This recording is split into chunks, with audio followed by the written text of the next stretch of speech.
现在民进党里头从蔡英文一直到促转会出现了现在这种一边和解一边斗争的这样的一个情况，的确是让台湾的整个社会看得有一点雾里看花一样，就是不晓得这个到底真正的用意何在。社会现在还有另外一种看法说，这是蔡英文跟促转会在唱双簧，到底是唱双簧的黑白脸还是真的是给蔡英文难看其实还有2-3个月的时间我们可以等着来观察。促转会的成立它本身它拥有很多的特别权利，它权力很大，所以这是过程当中你一方面是要揭发很多过去威权时代的一些真相，把档案出来公平的审视，让后继者能够有所检讨，但是另一方面也有可能变成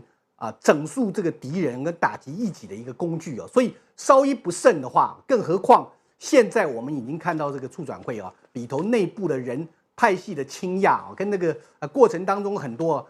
非常紊乱的一些步调跟方向上的不确定造成了很大的争议难怪台湾有一个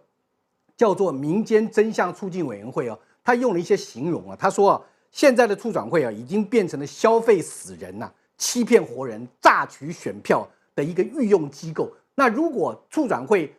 在今年5月以后，他第3度再度延任的话，那真是台湾整个一个政治运作跟社会和谐的过程当中一个最大的悲哀。